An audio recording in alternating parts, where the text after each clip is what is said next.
Okay, Sunny, do you want to lead us through the Mentimeter? Yeah, we should probably go back one slide. Yeah, so Mentimeter, we're just gonna have like a collective like word, like thought cloud.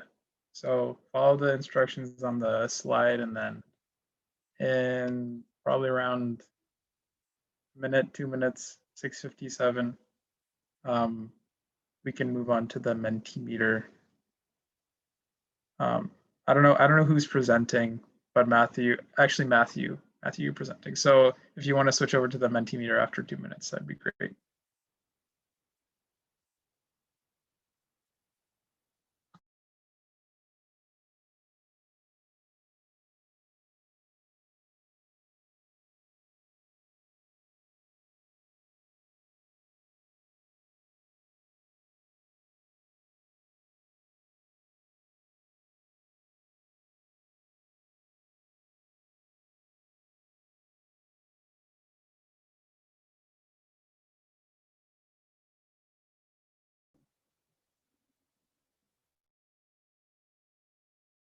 I see a dope in there.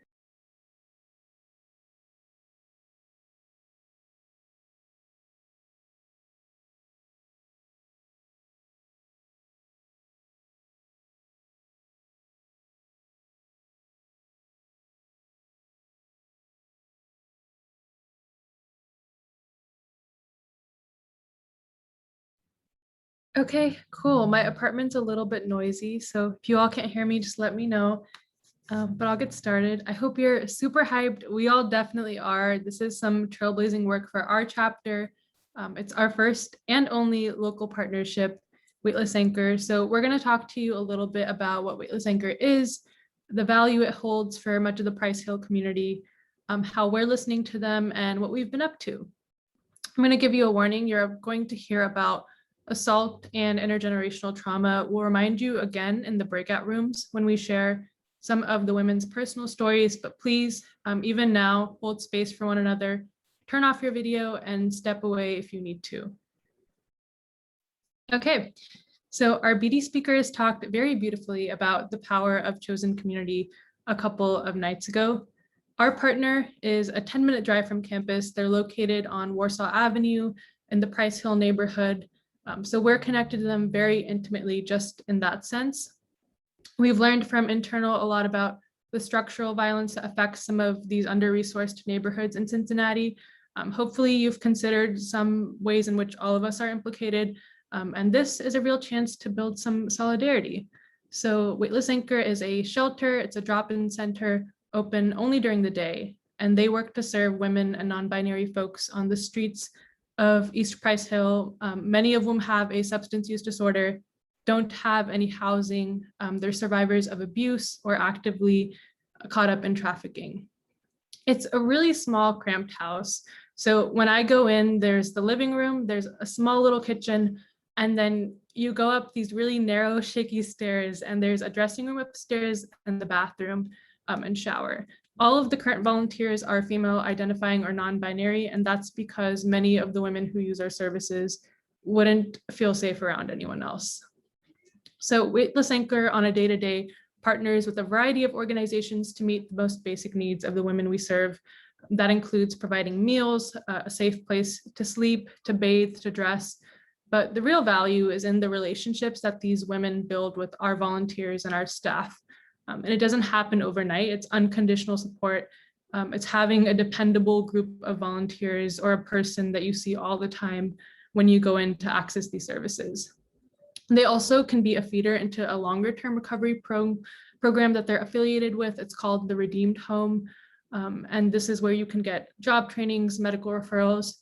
The thing is, everyone that comes in is really different. So someone might come in not ready to seek treatment. And over time, they might eventually get to a place where they at least want to know what their options are, or they want to be connected to a case manager. But Weightless Anchor never forces advice or tries to proselytize anyone despite being faith-based. Each person that comes in is really different, again, and they recognize that what keeps many of these women from being connected to external help is not a lack of will, but accumulated trauma, like their mission says, of poverty, question. So when you see and directly hear about this, it's easier to understand why these cycles are so difficult to break, and you'll have a chance to get some of that in the breakout rooms.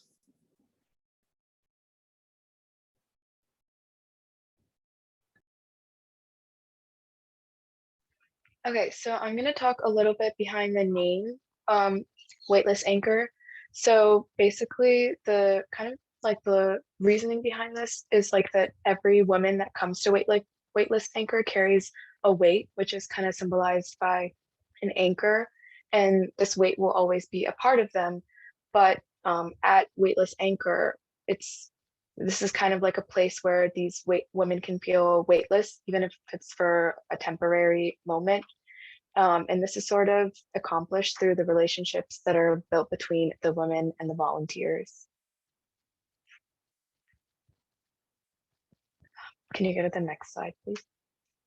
Okay, so this is a picture of the women volunteers. If you can see, the bottom left picture is the house. And usually, well, now during COVID-19, there's like a restriction on the number of women that can be in the house. So the porch is kind of where they will wait until they can be let in. Yeah, next slide. Okay, so I'm going to talk a little bit about the history of Weightless Anchor. So Weightless Anchor is a little bit unique in the sense that they really believe in living and working where you serve. So all the like leaders of this organization live in the Price Hill community, so they really get to be members of the community. We see the women out and about, and I think that's kind of cool because it just makes that relationship that they have with these women that much stronger.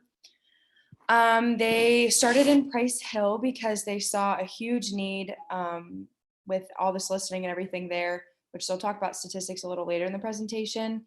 And that's kind of why they picked Price Hill. And they opened their first house in 2012. That was more on the lower side of Price Hill, and construction kind of moved them to the east. So now they have they opened a second house in 2015 in East Price Hill. And their first house ended up closing. So that's about it.